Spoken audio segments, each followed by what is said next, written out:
ಸ್ವಾಗತ. ಸಂಗೀತಾ ಕುಂಬಾರ್.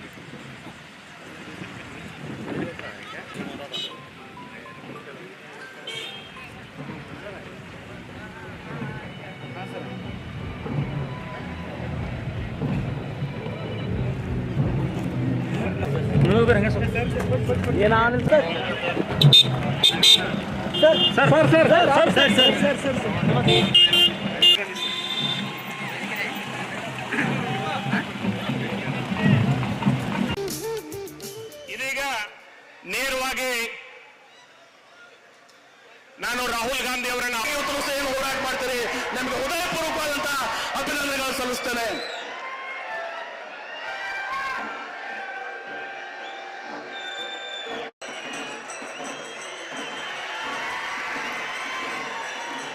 ಶ್ರೀ ರಾಹುಲ್ ಗಾಂಧಿ ಅವರಿಗೆ, ಶ್ರೀ ಸಿದ್ದರಾಮಯ್ಯನವರಿಗೆ, ಕಾಂಗ್ರೆಸ್ ಪಕ್ಷಕ್ಕೆ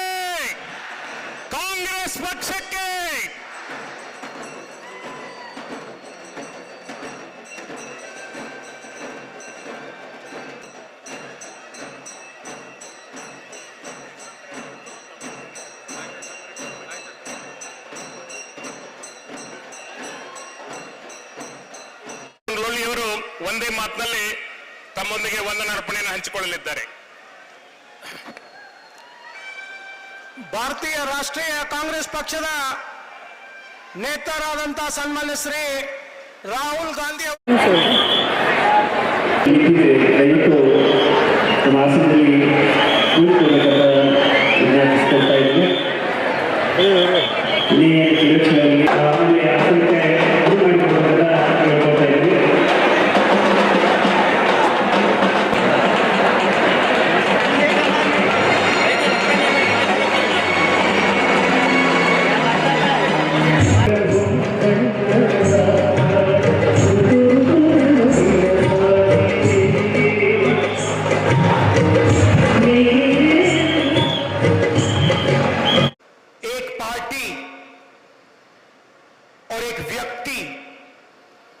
हिंदुस्तान के संविधान को और लोकतंत्र को खत्म करने की कोशिश कर रहे हैं. ಇದು ಒಂದು ಸಾಮಾನ್ಯ ಚುನಾವಣೆ ಅಲ್ಲ. ಈಗಲೇ ಚುನಾವಣೆ ನಡೀತದೆ. ಓರ್ವ ವ್ಯಕ್ತಿ ಈ ಭಾರತ ದೇಶದ ಪ್ರಜಾಪ್ರಭುತ್ವ ಸಂವಿಧಾನವನ್ನ ಧಿಕ್ಕರಿಸಿ ನಡೆಯುವಂತ ಒಂದು ಚುನಾವಣೆಯಲ್ಲಿ ಇದು ನಡೀತಾ ಇದೆ. संविधान से हिंदुस्तान के लोगों को अधिकार, उनकी आवाज और आरक्षण मिला है. ಸಂವಿಧಾನದಿಂದ ಭಾರತ ದೇಶದ ಜನರಿಗೆ ಅವರ ಹಕ್ಕುಗಳು ಮತ್ತು ಸ್ವಾತಂತ್ರ್ಯ ಇವತ್ತು ಸಿಕ್ಕಿದೆ. संविधान से पहले राजा महाराजा हिंदुस्तान पर राज करते थे. ಸಂವಿಧಾನದಲ್ಲಿ ಮೊದಲು ಮಹಾರಾಜರು ಈ ಭಾರತ ದೇಶದಲ್ಲಿ ಹಿಂದೂಸ್ತಾನದಲ್ಲಿ ಆಡಳಿತ ಮಾಡ್ತಾ ಇದ್ರು. अगर आज हिंदुस्तान के गरीब लोगों के पास, पिछड़ों के पास, दलितों के पास, आदिवासियों के पास अधिकार है, आवाज है, तो संविधान ने ये आवाज और ये अधिकार दिए हैं. ಇವತ್ತು ಬಡ ಜನರ, ಹಿಂದುಳಿದವರ, ದಲಿತರ, ಅಲ್ಪಸಂಖ್ಯಾತರ, ಸಾಮಾನ್ಯ ಜನರ ಇವತ್ತು ಸಹ ಧ್ವನಿಯಾಗಿ ಇವತ್ತೇನಾದ್ರೂ ಇದ್ರೆ, ಅಧಿಕಾರ ಇದ್ರೆ ಅದು ಸಂವಿಧಾನದ ವತಿಯಿಂದ ಇದೆ. तो एक तरफ नरेंद्र मोदी संविधान को खत्म करने की कोशिश कर रहे हैं. उनके एमपीज ने साफ कह दिया है कि अगर वो चुनाव जीतेंगे तो संविधान को बदल देंगे और रद्द कर देंगे. ಇವತ್ತು ನರೇಂದ್ರ ಮೋದಿ ಅವರು, ಬಿಜೆಪಿ ಅವರು ಈ ಸಂವಿಧಾನವನ್ನ ನಾಶ ಮಾಡ್ಲಿಕ್ಕೆ ಹೊಂಟಿದ್ದಾರೆ.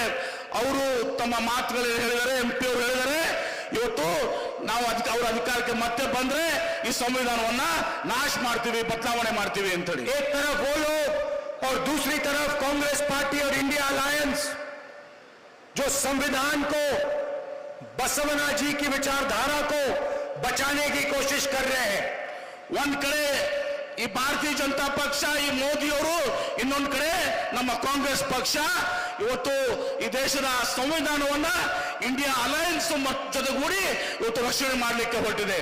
नरेंद्र मोदी जी ने पिछले 10 साल 20-25 लोगों को अरबपति बनाया है. हिंदुस्तान का पूरा धन उन्होंने उन व्यक्तियों को दिया.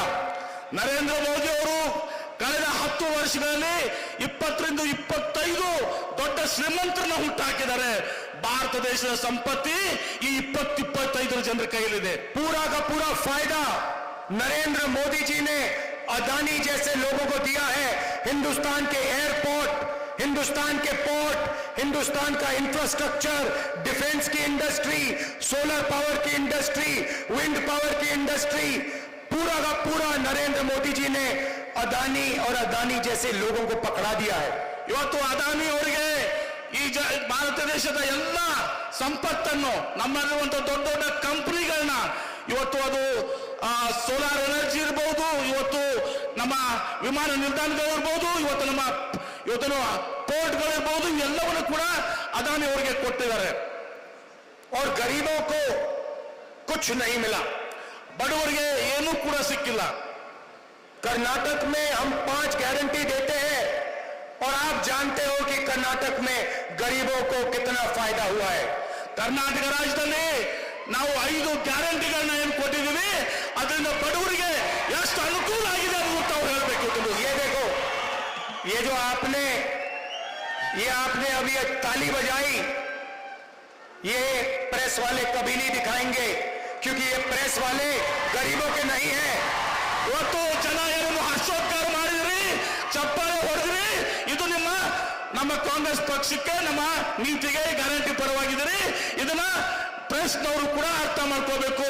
ಈ ಪ್ರೆಸ್ನವರು ಇವತ್ತಿನ್ನೂ ಕೂಡ ಇವತ್ತು ನಮ್ಮ ಜೊತೆಗಿಲ್ಲ. ಇವರು गृह लक्ष्मी, गृह ज्योति, अन्नभाग्य, युवा निधि, शक्ति, ये 5 गारंटी हमने आपको दी, कर्नाटक के गरीब लोगों को दी.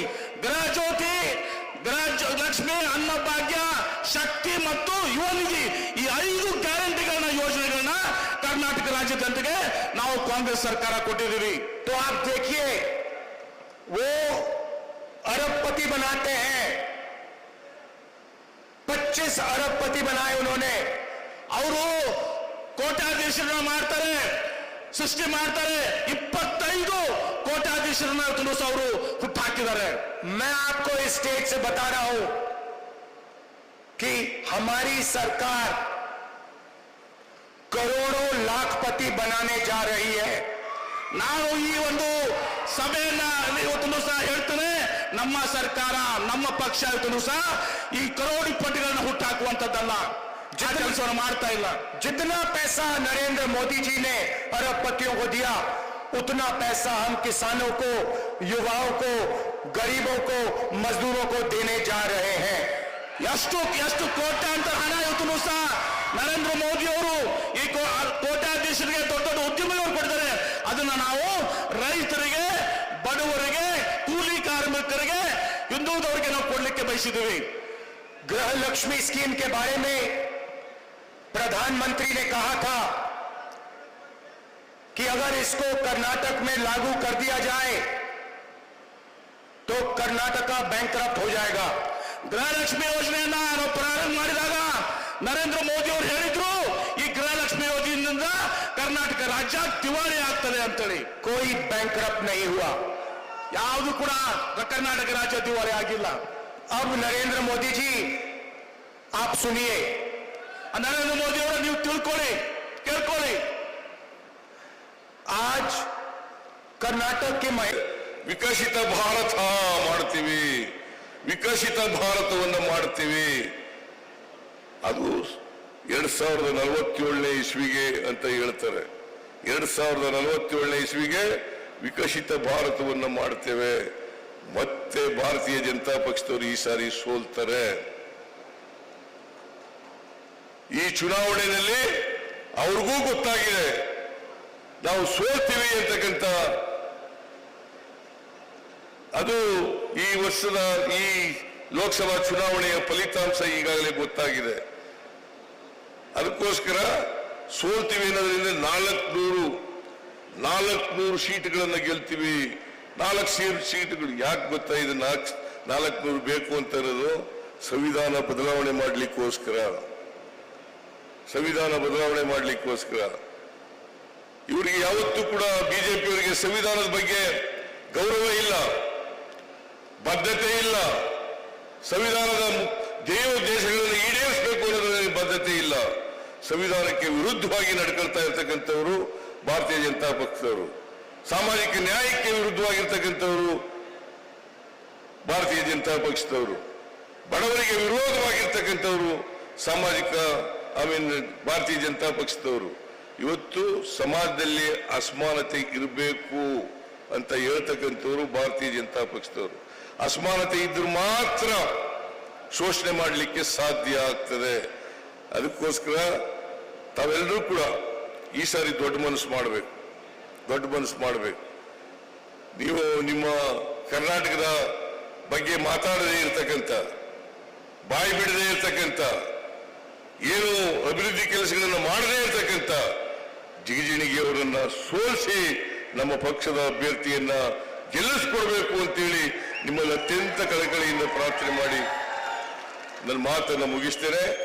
ಜೈ ಹಿಂದ್, ಜೈ ಕರ್ನಾಟಕ, ಜೈ ಕಾಂಗ್ರೆಸ್, ಜೈ ಕಾಂಗ್ರೆಸ್.